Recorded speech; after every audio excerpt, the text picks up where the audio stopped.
بيت كريستيان زي تقبلهم كيد لك زي تقبل سمكو تمسن سمسن حقو بيت كريستيان تقبلهم يوم لا تردي إن شاء الله لا نسي أكلها ما شاء الله لا من وين هو أنا صوما بينهم صويا يقولنا كلت جانتات نلاوين جبريهلين كسب حجي ولا درو صنحو نطبي مع رئيم أمسيم زلو حجي مفعلي كنجبر اللومينا بس مع وولد ومنفس قدوس أهدو أملاك أمين أمساي علامات فتاري علامات هون إجزابير أملاك كبرن مسجانا نعيقنا مسارات نسهنانا أغليل تمكشنا جماريت دحنتنا زخنة تدينا قدس دنجر مريم ولديت هوتكا خبري قبائمو زخبرة زتمسجنة تكون كلهم قدوسان ملائكتي نبيات حواريات صادقان سماعات إجزابير أملاك أخبروا ميمو زخبرون زتمسجنون يخونو سدرا إجزابير أملاك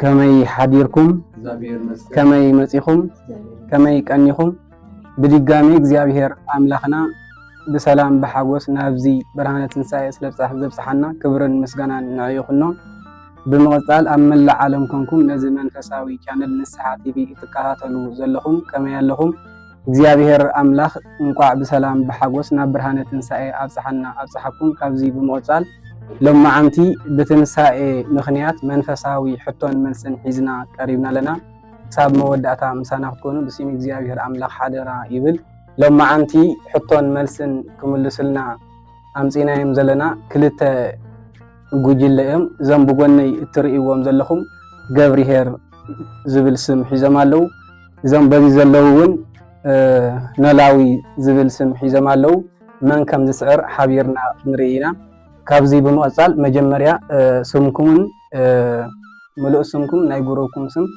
كاوخا قصري مرزو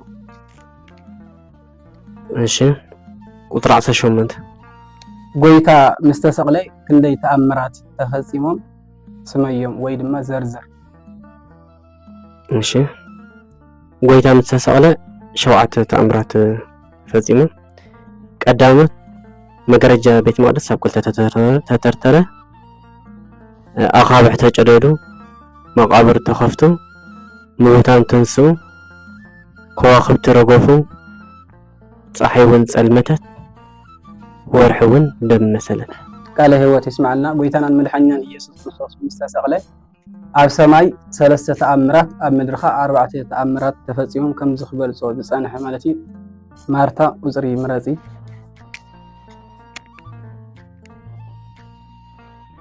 4 تفصيل 4 قويتاين أملاخي يلو تنساء كريستوس بترتر جميو بأمنة الزازمة أبو مني بحل كمن وغنك إي توماس يبحل إيشي صدق أويان وغن قال هو تسمع لنا قويتانا المدحنين يسوع كريستوس بترتر قدس توماس نقويتانا المدحنين يسوع كريستوس بترتر جميو دحراي بأمنة الزازمة حواري أي كاب صديق أويان وغنيون قال هو تسمع لنا بسم الله سمي إساق بان إساق بلاي بان قدرة تشعاته يسوع كريستوس مستنسعا ندق مزامرتو سلام نعخم يخون مسبلهم انتاي زبل سلطان هيبوه عب حاتياتكم زحادكم لهم يحدقلهم حاتياتهم زحادكم لهم يحدقلهم يلو قال هو تسمع لنا قويتانا المدحنين يسوع كموتان مستنسعا حواريات سلام نعخم يلو نسخم بدلو زحادكم لو بدلو كحدقلي زحادكم لها بدلو اي كحدقلي نلو ناي سلطان كهنت ويدما ناي كهنت معارض هيبوهم قال هو يسمع لنا كوزري مرزي وينتا 29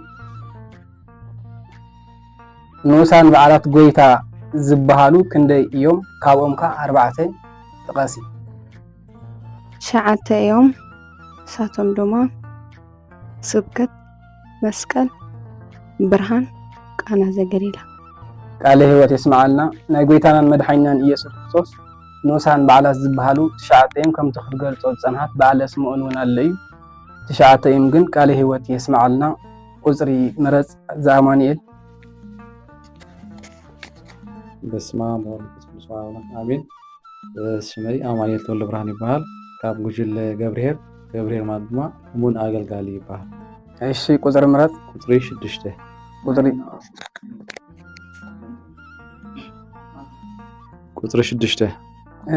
ቁጥሪ 6 ናትካ ሓቂ ወይ ሓሶት እያ ትብል። አልዓዛር ምስ ተንስአ ዳግማይ ከም ኢየሱስ ክርስቶስ ኣይሞተን እዩ። ሓቂ ወይ ሓሶት? ሓሶት። ካሊእ ህይወት ይስማዓልና። አልዓዛር ጎይታናን መድሓኛን ኢየሱስ ክርስቶስ ምስ ተንስኦ ካልኣይ ግዜ መይቲ ጎይታናን መድሓኛን ኢየሱስ ክርስቶስ ግን ንዘለዓለም ህያው ኮይኑ ይነብር። ቁፅሪ ምረፂ። በስመ አብ ወወልድ ወመንፈስ ቅዱስ አሐዱ አምላክ አሜን። ስመይ ትዕግስቲ ቃላት ይበሃል። ቁፅሪ 20 ንድንግል ማርያም ካብ ዘመስገኑ አቦታት ክልተ ጥቀሲ። አባ ሂራቆስና ቅዱስ ዮሐንስ አፈወርቅ። እሺ ቃለ ህይወት ይስማዓልና። ንቅድስቲ ድንግል ማርያም ብዙሓት ሊቃውንቲ እዮም አመስጊኖማ። አባ ሂራቆስ ብቅዳሴ፣ ቅዱስ ኤፍሬም ብውዳሴ ማርያም ብዙሓት ሊቃውንቲ እዮም አመስጊኖማ። ካብቶም ዘመስገኑ ብውሕድ እዞም ክንገልፆም ዝፀናሕና እዩ። ዳንኤል ቁፅሪ ምረፅ። ቁፅሪ 2 ኣብ መንጎ ትንሳኤ አልዓዛርን ትንሳኤ ጎይታናን መድሓኛን ኢየሱስ ክርስቶስ ዘሎ ፍልሊ ዘርዝር ወይ ድማ ግለፅ።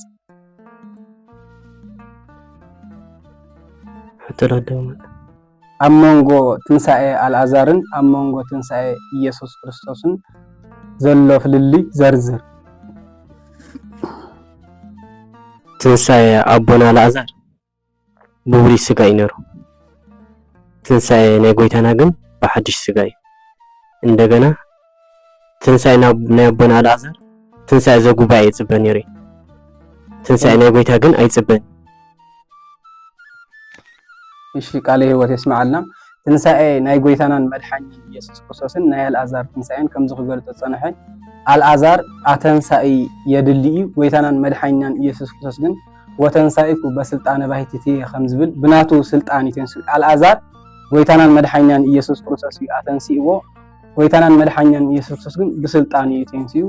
አልዓዛር ትንሳኤ ዘጉባኤ ይፅበ። ትንሳኤ ዘጉባኤ ማለት ጻድቃንን ሓጥኣንን ዝፍረድሉ። ጎይታናን መድሓኛን ኢየሱስ ክርስቶስ ግን ኣይፅበን እዩ ማለት።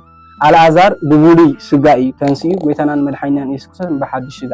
ብሉይ ስጋ ክበሃል እንከሎ መዋቲ ስጋ፣ ኢየሱስ ክርስቶስ ግን ህያው ስጋ ሒዙ ተንስኡ። ብከምዚ ይፈላለ ቃለ ህይወት የስማዓልና። ማርታ ቁፅሪ ምረፂ። 5 ቁፅሪ 5 ቅድሚ ትንሳኤ ኢየሱስ ክርስቶስ ኣብ ብሉይ ኪዳን ካብ ምውታን ዝተንስኡ ኣለው ዶ? መንከ ኣተንስእዎ?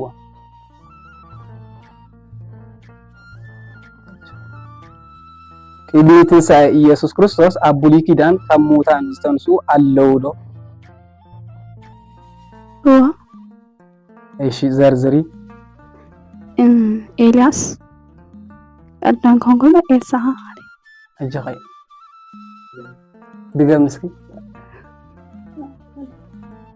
እሺ ቃለ ህይወት ይስማዓልና። ቅድሚ ጎይታናን መድሓኛን ኢየሱስ ክርስቶስ ምትንስኡ ኣብ ብሉይ ኪዳን ኤልያስ ሓደ ምውት፣ ኤልሳ ከዓ ክልተ ምውት ኣተንስኦም እዮም ማለት እዩ። ቃለ ህይወት ይስማዓልና። ይስሐቅ ቁፅሪ ምረፅ። ቁጥሪ 13 ዳግማይ ትንሳኤ ማለት እንታይ ማለት እዩ? ድሕሪ ትንሳኤ ናይ ኢየሱስ ክርስቶስ ዳግማይ ትንሳኤ ተባሂሉ ይኽበሪ ወይ ብናይ ቤተክርስትያንና ይበዓል። ዳግማይ ትንሳኤ ዝበሃልስ እንታይ እዩ? ክርስቶስ ካልኣይ ግዜ ዲ ተንስኡስ? ኣብዚ እስኪ መብራህርሂ ይሃበና። ኣራይ ዳግማይ ትንሳኤ ክንብል ከለና ጎይታ ንደቂ መዛሙርቱ ካልኣይ ግዜ ተገሊፀሎም ዝተገለፀሎም ምክንያት ከዓኒ ሓደ ካብ ደቂ መዛሙርቱ ቶማስ ማለት እዩ እሱ ክትንስእ ከሎ ስለዘይረኣዮ ተጠራጢሩ ስለዝነበረ ንቶማስ ክብል ድማ ካልኣይ ግዜ ተገሊፅሉ ማለት እዩ። በዚ ድማ ዳግማይ ትንሳኤ ንብሎ ማለት እዩ። ቃለ ህይወት ይስማዓልና። ኣብ ቤተ ክርስትያንና ዳግማይ ትንሳኤ ኢላ ተኽብሮ ጎይታናን መድሓኛን ኢየሱስ ክርስቶስ ካልኣይ ግዜ ተንስኡ ዘይኮነስ ንሃዋርያት ካልኣይ ግዜ ምስጢረ ትንሳኤ ዝገለፀሎም ወይ ድማ ዝተራእዮም ማለት እዩ። ብድጋሜ ቃለ ህይወት ይስማዓልና። ዊንታ ቁፅሪ ምረፂ። 7 ቁፅሪ 7 ኢየሱስ ክርስቶስ ምስ ተንስአ መጀመርታ ናትኪ ወይ ሓቂ ወይ ሓሶት ሓንቲ ግዜ ኢየሱስ ክርስቶስ ምስ ተንሥአ መጀመርታ ዝተረኣያ ማርያም ግብፃዊት እያ ሓቂ ወይ ሓሶት ሕቶ በድገመለ ኢየሱስ ክርስቶስ ምስ ተንሥአ መጀመርያ ዝተረኣያ ንማርያም ግብፃዊት እዩ ሓሶት ጎይታናን መድሓኒናን ኢየሱስ ክርስቶስ ካብ ትንሣኤ ምስ ተንሥአ መጀመርታ ዝተረኣያ ንማርያም መግደላዊት ደኣምበር ንማርያም ግብፃዊት ኣይኮነን ቃል ሕይወት የስማዓልና ዘአማኑኤል ቁጽሪ ምረጽ ቁጽሪ 8 ኢየሱስ ክርስቶስ ምስ ተንሥአ ብዛዕባ ትንሣኤኡ ንዝተጠራጠረ ቶማስ እንታይ ኢሉ መሊስሉ ካዳውካ ኣብ ጎነይ ይግበሮሞ እመን እንጂ ኣይትጠራጠር ነዚ ከዓ ዮሐንስ 10:57 ነብል ምክንያቱ ላይክ አቲስት ንብሎ ይካ አምላኽ ዝኣምኑ ለተስዋት ኣለዉ ነዚ ዓብ መረዳእታ ክኾነና ይኽእል እዩ ምክንያቱ ብእምነት ክብፅሕ ይኽእል ሳይነስ ወይ ከዓ ከም ዝብሎ ፋክት እዩ ከም ዝኽብለና ክንደዚ ኢንግሪዲየንት ክንደዚ ከምፅእ ይኽእል ብእምነት ግን ክንበፅሕ ንኽእል ሳይነስ ዘይበፅሑ ማለት እዩ ነዚ ከዓ ዓብ መረዳእታ ክትኮንና ትኽእል ማለት እዩ ቃል ሕይወት ይስማዓልና ጎይታናን መድሓኒናን ኢየሱስ ክርስቶስ ምስ ተንሥአ ትንሣኤ ቶማስ ስለ ዘይነበረ ጎይታናን መድሓኒናን ኢየሱስ ምስ ተገልጸሎም ሐዋርያት ቶማስ እንታይ ኢሎም ሞ ጎይታ እኮ ተንሥኡ ምስ በልዎ ኣነ እቲ ዝተወግኣሉ ሽንካር ኢዱን እቲ ጎኑን ከይዳሰስኩ ኣይኣምንን ስለ ዝበለ ዳግማይ ትንሣኤ ንቶማስ ተገሊጹ ኢድካ ናብ ጎነይ ኣእቱ ወይ ድማ እቲ ተሸንከርክዎ ኢደይን እስስቲ ተጓኣክዎ ጎነይን ረአይሉ ኣሪ ወዲ ሕርሽዑ እንታይ ኢልዎ ኣማን እምበር ተጠራጣሪ ኣይትኮን ኢድዎ ቃል ሕይወት የስማዓልና ትዕግስቲ ቁጽሪ ምረጺ ቁጽሪ 3 ኢየሱስ ክርስቶስ ካብ ሞት ምስ ተንሥአ ንኽንደይ መዓልታት ኣብ ምድሪ ንደቀ መዛሙርቱ ተራእይዎም ወይ ድማ ተገሊጽዎም 3 ማለት ጎይታናን መድሓኒናን ኢየሱስ ክርስቶስ ካብ ሙታን ምስ ተንሥአ ንሐዋርያት ኣብ ጉባኤ ማለት እዩ 3 ግዜ እዩ ተገሊጽሎም ትንሣኤ ኣብ ዳግማይ ትንሣኤ ኣብ ጥብርያዶስ 40 መዓልቲ ንኽልተ ንሰለስተ እናተገልጸ የስተምህር ነይሩ ግን ብጉባኤ ንሐዋርያት ተገሊጹ ናይ ትንሣኤ ብስራት ወይ ድማ ትምህርቲ ዘስተምሃረን ግን 3 መዓልቲ እዩ ማለት እዩ ቃል ሕይወት የስማዓልና ዳንኤል ቁጽሪ ምረጽ 11 ሐዋርያ ቅዱስ ጳውሎስ ትንሣኤ ስጋና ምስ ምንታይ ኣመሳሲልዎ ኣሎ ወይ ድማ ኣመሳሲልዎ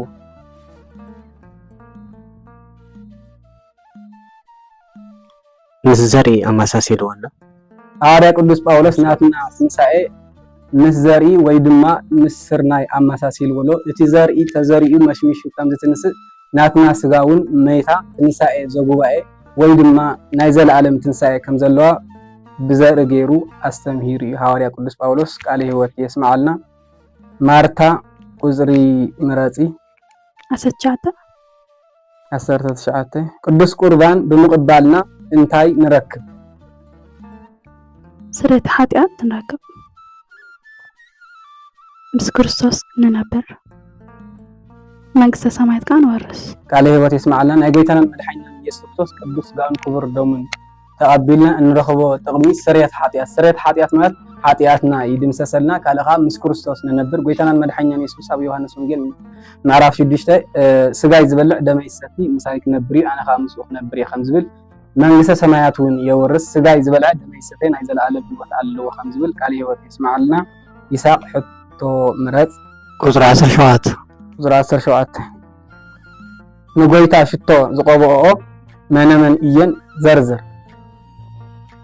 ማርያም ሓፍቲ ላዛር ማርያም ሓጥ ወይታ ሓጥ ሰበይቲ ማለት እዩ እዚ ኸ ኣብ ወንጌል ዮሐንስ 11 በረክልተ ምረዎ ኣብ ሉቃስ 7:35 ምረዎ ማለት እዩ ማርያም ሓጥ ትለላ ኣብ ዮሐንስ ኣብ ሉቃስ 7:36 ማርያም ሓፍቲ ላዛር ተይናኻ ኣብ 11 ማማቴዎ ዮሐንስ 11 ወደ ክልተ ምረኽቦ ማለት እዩ ቃል ሕይወት ይስማዓልና ንጎይታናን መድሓኒናን ኢየሱስ ክርስቶስ ሽቱ ዝቀብኦ ማርያም ሓፍቲ አልዓዛርን ማርያም ሓጥእት እያ። ብልምዲ ግን ኣብ ቤተ ክርስቲያንና ማርያም መግደላዊት ከም ዝቐብአቶ ይንገሪ። ግን ኣብ ማቴዎስ ወንጌል ምዕራፍ ኣብ ማቴዎስ ወንጌል ኣብ ሉቃስ ወንጌል ኣብ ዮሐንስ ወንጌል እንተርኢና ግን ማርያም መግደላዊትን እተን ኣንስትን ክቐብኦ ምስከላ ኢየሱስ ክርስቶስ ተንስኡ ከም ዝፀንሐ እንዳእምበር ማርያም መግደላዊት ንጎይታናን መድሓኒናን ኢየሱስ ክርስቶስ ሽቱ ኣይቀብአቶን ማለት እዩ። ተን ዝቐብኦ እዘን ክንገልፀን ዝፀንሐና እዩ። ውይንታ ቁፅሪ ምረፂ ቁፅሪ 1 ኢየሱስ ክርስቶስ ቅድሚ ባዕሉ ምትንስኡ ኣብ ምድሪ ክመላለስ ከሎ ክንደይ ሰባት ካብ ሞት ኣተንስዩ? 2 ጥቀሲ። ወድታ መበለትን አልዓዛርን ጎይታናን መድሓኒናን ኢየሱስ ክርስቶስ ኣብዛ ምድሪ እዚኣ ክመላለስ እንከሎ 3 ምዉታት ኣተንስዩ። ወለተ ኢያኢሮስ ወልዲታ መበለት ወይ ድማ አልዓዛር ማለት እዩ። ኣብዚ ክንርድኦ ዘለና ግን ጎይታናን መድሓኒናን ኢየሱስ ክርስቶስ ክትንስእ እንከሎውን ወይ ድማ ኣብ ትንሳኤ ግዜ እውን ሊቃውንቲ ካብ 500 ልዕል ዝብሉ ካብ 600 ትሕዝ ዝብሉ ምዉታት ከም ዝተንስእ እዞም ሕጂ ዝገለጽናዮም ግን ኣብዛ ምድሪ እዚኣ ከይተሰቕሎም ከሎ ዘተንስኦም እዩ። ቃለ ሕይወት የስማዓልና። እዛ አማኑኤል ቁፅሪ ምረጽ። ቁፅሪ 12 ቅዱስ ሚካኤል ኣስተውዒልካ መልስ። እዛ ሕጂ ዝበካ ዘለኹ ብመስርዕ ኢኻ ክትምልሶም ዘለካ ማለት እዩ። ውድድር እውን ስለ ዝኾነ ብመስርዕ ኢኻ ክትምልሶም ነጥቢ ክሕዘልኩም እዩ። ኣእማደ ምስጢር ክንደኦም ስመዮም ወይ ድማ ዘርዝሮም? ኣእማደ ምስጢራት 5 እዮም። እሺ ንሳቶም ከዓ ምስጢረ ስላሴ 1፣ ምስጢረ ስጋዌ 2፣ ምስጢረ ቁርባን፣ ምስጢረ ቁርባን፣ ምስጢረ ጥምቀት፣ ምስጢረ ትንሳኤ ሙታን። ምስጢረ ትንሳኤ ሙታን ግን ከምኡ ይመስርዖም ማለት ምስጢረ ስላሴ፣ ምስጢረ ስጋዌ፣ ምስጢረ ቁርባን፣ ምስጢረ ጥምቀት፣ ምስጢረ ትንሳኤ ሙታን። እሺ ቃለ ሕይወት የስማዓልና። ኣእማደ ምስጢር 5 እዮም። እዞም ክዝርዝሮም ዝፀንሐ ግን መጀመርያ ምስጢረ ስላሴ፣ ምስጢረ ስጋዌ፣ ምስጢረ ጥምቀት፣ ምስጢረ ቅዱስ ቁርባን፣ ምስጢረ ትንሳኤ ሙታን ይባሃሉ። ቃለ ሕይወት የስማዓልና። ትዕግስቲ ቁፅሪ ምረፂ 27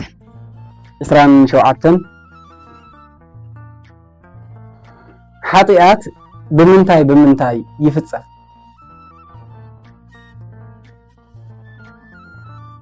بحسب بمزراب بمقبار ቃለ ሕይወት የስማዓልና። ሓጢኣት ዝፍፀም ብሓሳብ ብግብሪ ወይ ድማ ብምዝራብ ይፍፀም። መጀመርያ ሓደ ሰብ ሓጢኣት ክሰርሕ ከሎ ይሓስብ ድሕሪኡኻ ናብ ግብሪ ይኸይድ። ሐዋርያ ቅዱስ ያዕቆብ ትምኒት ንሓጢኣት ትወልዳ ሓጢኣትካ ንሞት ወይ ድማ ንግብሪ ትወልዳ ከም ዝበለ ቃለ ሕይወት የስማዓልና። ዳንኤል ቁፅሪ ምረጽ። ቁጥሪ 26 ቁፅሪ 26 ኣቡነ ዘበሰማያት ጸሊና እንረኽቦም 5 ነገራት ዘርዝር። ሕቶስካ ኣቡነ ዘበሰማያት ሓደ ሰብ ኣቡነ ዘበሰማያት ጸልዩ ኣብ ውሽጢ ኣቡነ ዘበሰማያት ዝርከቡ 5 ነገራት ዘርዝር። ቀዳማይ ሃይማኖት ወይ እምነት፣ ካልኣይ ተስፋ፣ ሳልሳይ ፍቅሪ፣ ራብዓይ ትሕትና፣ ሓምሻይ ከዓ ጸሎት። ሓደ ሰብ ኣቡነ ዘበሰማያት ደልዩ እዞም 5 ነገራት ኣብ ኣቡነ ዘበሰማያት ይርከቡ ማለት እዩ። ቃለ ሕይወት የስማዓልና።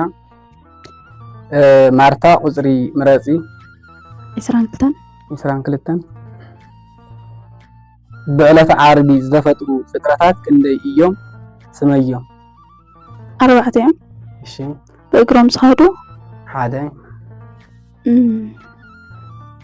ብክንፎም ዝበሩ 2፣ ብኣፍ ልቦም ዝሰሓቡ 3፣ ኣዳም ቦን ኣዳም። ብዕለተ ዓርቢ ዝተፈጥሩ 4 ፍጥረታት እዮም። ብእግሮም ዝኸዱ፣ ብክንፎም ዝበሩ፣ ብልቦም ወይ ድማ ብከብዶም ዝሰሓቡ። እቲ ናይ ፍጥረታት ጎይታ ወይ ናይ ፍጥረታት ገዛኢ ዝኾነ ኣዳም እዮም። ቃለ ሕይወት የስማዓልና። ይስሐቅ ቁፅሪ ምረጽ 23 ዓለመ መሬት ዝበሃሉ ክንደይ እዮም? ስመዮም? ዓለመ መሬት ዝበሃሉ 5 ምድሪ እዛ ዘለናያ ማለት እዩ። 1፣ ገነት፣ 2፣ ሲኦል፣ 3፣ ምድረ ምድረ ህያዋን ምድረ ህያዋን ምድረ ብፃን እሺ ዓለመ መሬት ዝበሃሉ ሓሙሽተ እዞም ክዝርዝሮም ፀንሐ እዛ ዘለናያ ምድሪ ገነት ሲኦል ምድረ ህያዋን ምድረ ብፁዓን ብሔረ ህያዋን ብሔረ ብፁዓን ይበሃሉ ቃለ ህይወት የስማዓልና ዊንታ ቁፅሪ ምረፂ 10 ቁፅሪ 10 ትንሣኤ ሙታን የለን ዝብሉ ካብ አይሁድ ወገን መን እዮም? ሰደቃውያን ካብ አይሁድ ወገን ትንሣኤ ሙታን የለን ኢሎም ዝኣምኑ ሰዲቃውያን ይበሃሉ። ሓደ ሰብ ኣብዛ ምድሪ እዚኣ እንተመይቱ ትንሣኤ የብሉን ይብሉ ማለት እዩ። ጎይታናን መድሓኛን ኢየሱስ ክርስቶስ እንታይ ኢልዎም? ኣነ ኣምላከ አብርሃም ኣምላከ ይስሐቅ ኣምላከ ያዕቆብ ዳእምበር ኣምላከ ሙታን ኣይኮንኩን ኣምላከ ህያዋን ዳ ኢሉ መሊስሎም ቃለ ህይወት የስማዓልና 14 ካብ ትንሣኤ ክሳብ ዳግማይ ትንሣኤ ዘለው ስያሜታት ዘርዝር። ሶኒ ማዶ ሶሉስ ቶማስ ረቡዕ አልዓዛር ሐሙስ 50 አዳም ዓርቢ ቤተክርስቲያን ቀዳም ቅድስት አንስቲ ሰንበት ዳግማይ ትንሣኤ። ካብ ትንሣኤ ክሳብ ዳግማይ ትንሣኤ ዘለው ስያሜታት ሶኒ ማኢዶት ይበሃል። ማኢዶት ማለት ነፍሳት ካብ ሲኦል ናብ ገነት ዝወፃሉ ማለት እዩ። ሶሉስ ከዓ ቶማስ ይበሃል። ናይ ቶማስ ዝሕሰበሉ ግዜ እዩ። ረቡዕ እውን አልዓዛር ይበሃል። ጎይታናን መድሓኛን ኢየሱስ ክርስቶስ ንአልዓዛር ድሕሪ 4 መዓልቲ ከም ዘንስኦ ዝግለጽ እዩ። ሐሙስ እውን 50 አዳም ይበሃል። እግዚአብሔር አምላኽ ንአዳም ድሕሪ 5500 ዘመን ካብ ጓልጓልካ ተወሊደ ቀደመካ እዩ ዝብል ትንቢት ወይ ድማ ቃል ከም ዝተፈጸመ የረድእ። ዓርቢ ድማ ቤተ ክርስቲያን ትበሃል። ጎይታናን መድሓኒናን ኢየሱስ ክርስቶስ ንዓለም ንደቂ ሰባት ዝፈጠረ በዕለት ዓርቢ እዩ። ንደቂ ሰባት ዘድሓነ እውን በዕለት ዓርቢ ስለዝኾነ ቤተ ክርስቲያን ትበሃል። ቀዳም እውን ቅዱሳት አንስቲ ይበሃላ። እተን ቅዱሳት አንስቲ ንጎይታናን መድሓኒናን ኢየሱስ ክርስቶስ ሽቶ ቆብኦ ከም ዝኸዳ ዝገልጽ እዩ። ሰንበት ከዓ ዳግማይ ትንሣኤ ይበሃል። ቃለ ህይወት የስማዓልና ትዕግስቲ ቁፅሪ ምረፂ 15 ጎይታ ኣነ ኢሉ ዝተዛረቦም ካብ ዝተዛረቦም ሰለስተ ጥቀሲ።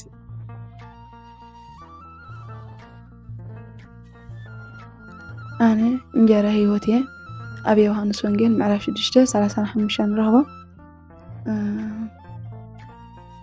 ኣነ ናይ ዓለም ብርሃን እየ ኣብ ዮሃንስ ምዕራፍ 8:12 ንረኽቦ።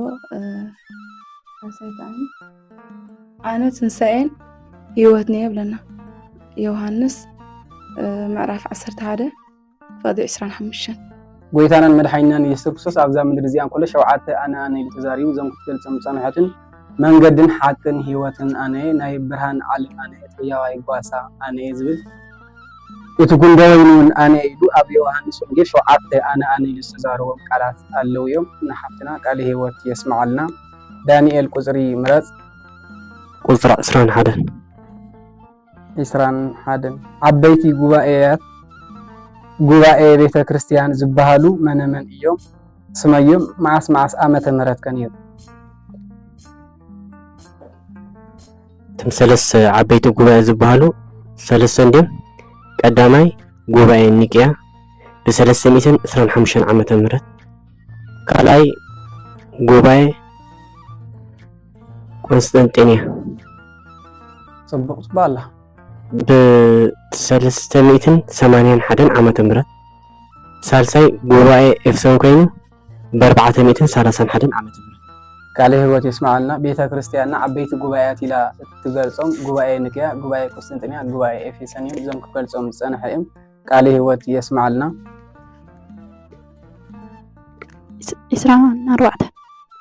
24 ዓለም ካብ ትፍጠር ክንደይ ጌራ ኣላ?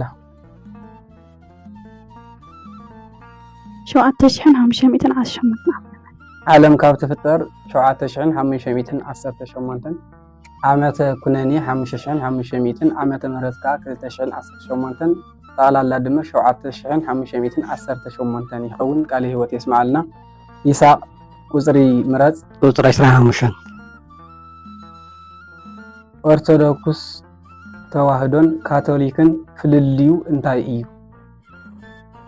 ኦርቶዶክስ ተዋህዶ ሓደ ኣካል ሓደ ባህሪ ኢላ ትምህር ማለት እዩ። ካቶሊክ ከዓ ሓደ ኣካል ክልተ ባህሪ ኢሎም ምር ፍልልዮም ከዓ እዚ ማለት እዩ። ቃለ ሕይወት የስማዓልና ኦርቶዶክስ ተዋህዶ ወይ ከዓ ካቶሊክን ፍልልዩ እንታይ እዩ እንተይልና ኦርቶዶክስ ተዋህዶ ኢየሱስ ክርስቶስ ካብ ክልተ ኣካል ሓደ ኣካል ካብ ክልተ ባህሪ ሓደ ባህሪ ኢላ ብተዋህዶ ተኣምን ካቶሊክ ከዓ ሓደ ኣካል ክልተ ባህሪ ኢላ ተኣምን ፍልልዩ ኣብዚ እዩ ማለት እዩ።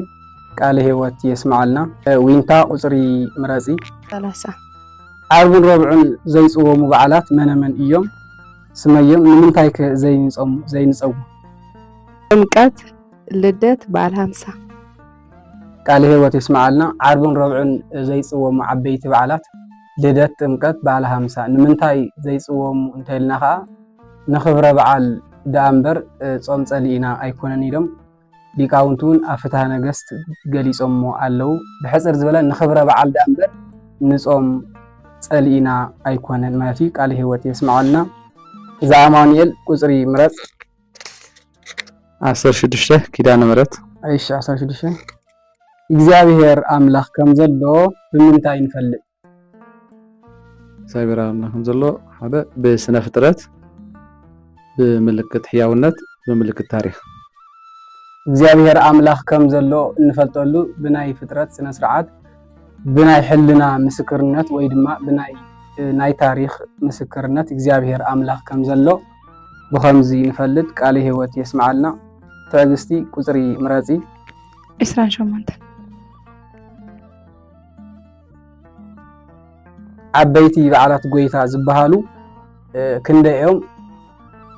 ካብኦም ከዓ 3 ጥቀሲ። ትጫዓተ ፅንሰቱ፣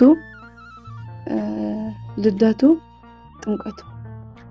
ናይ ጎይታናን መድሓኒናን ኢየሱስ ክርስቶስ ዓበይቲ በዓላት ዝበሃሉ ፅንሰት፣ ልደት፣ ስቕለት፣ ደብረ ታቦር እዚኣቶም ዝኣመሰሉ እዮም። ንሓፍትና ቃለ ሕይወት የስማዓልና።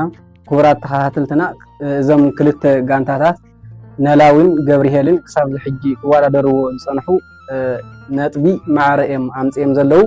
ሕጂ መፈላለይ ክንገብረሎም ኢና መነም ከም ዝስዕር ክንርኢ ኢና ማለት እዩ። ካብ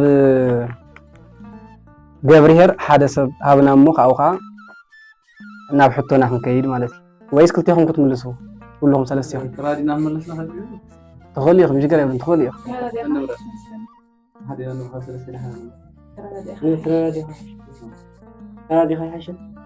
ከም ምርጫኹም ሓንቲ ሕቶ እንድያ ግን ተሓጋጊዝኩም ክብድ ስለ ዝብል ተሓጋጊዝኩም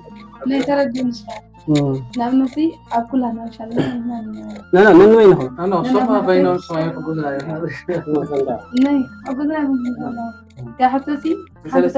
ከይራኸብ ኢኽ ተሓስበ ናትኩም ክትሕተት ኢኹም ስምታ ናትምትከተል እሺ ካብ ቁጥር 1 ወይ ካብ ቁጥር 2 ሓንቲ ምረፁ ወይ ቁጥር 1 ወይ ቁጥር 2 ቁጥር 2 ኦርቶዶክስ ተዋህዶ ወይ ድማ ቤተክርስቲያንና ዘይተቀበሎ ጉባኤ መን ይበሃል? መዓስ ዓመተ ምህረት ነይሩ? በያን ግዜ ሓዝልና ኣብ ቤተክርስቲያንና ዓበይቲ ጉባኤያት ሰለስተ ኣለው። ግን ቤተክርስቲያንና ዘይተቀበሎ ጉባኤ መን ይበሃል? መዓስ ዓመተ ምህረት ስያሜ ከዓ ኣለዎ ወይ እንታይ ይበሃል? እዘን ሰለስተ እዚአን መልስ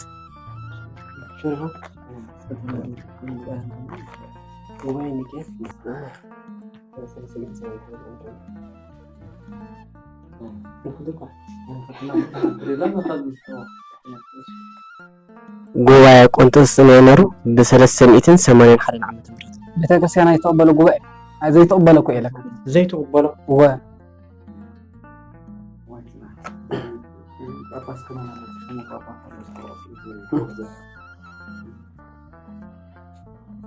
ዓብይ ጉባኤ እዩ ግን ቤተክርስቲያን ዘይተቀበሎ ኣይተቀበሎ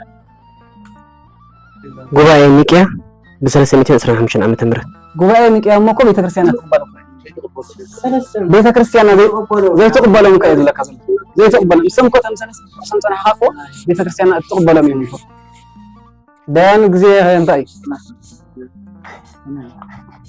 ነገስታት ከማን አለው ነገስታት ተማኺሩ ዝገብሩ ይሩ ጳጳሲ ናይ ዶማ ኸይ ታጭላ አንታንቲኖስ ይባላል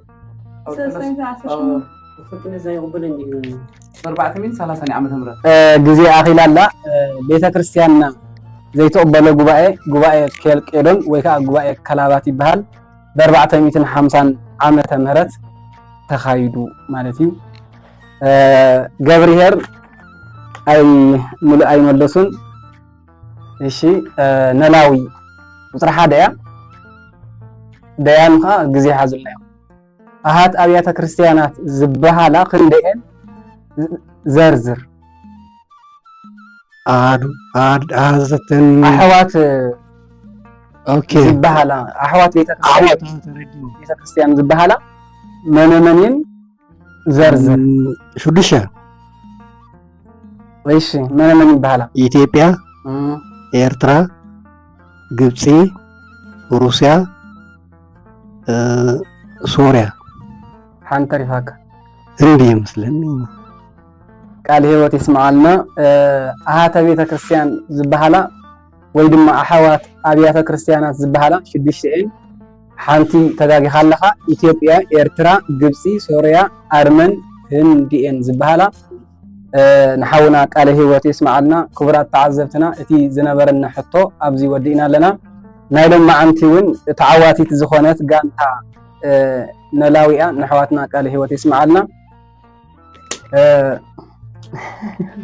ዝነበረና መደብ ኣብዚ ወዲእና ኣለና ስለዝተኸታተልኩምና ብጣዕሚ ኢና ንመስግን ኩሉ ሰብ ምእንቲ ክመሃረሉውን ሸር ላይክ እናገበርኩም ናብ ኩሉ ሰብ ምእንቲ ንክበፅሕ ሓገዝኩም ኣይፈለየና እቶም ሳብስክራይብ ዘይገበርኩምን ደገፍኩም ኣይፈለየና እግዚአብሔር አምላክ አጀሚሩ ዘፈጸመና ክብርን ምስጋናን አምልኾን ውዳሴን ንዑ ይኹን ርሑስ አውደ ዓመት ይግበረልና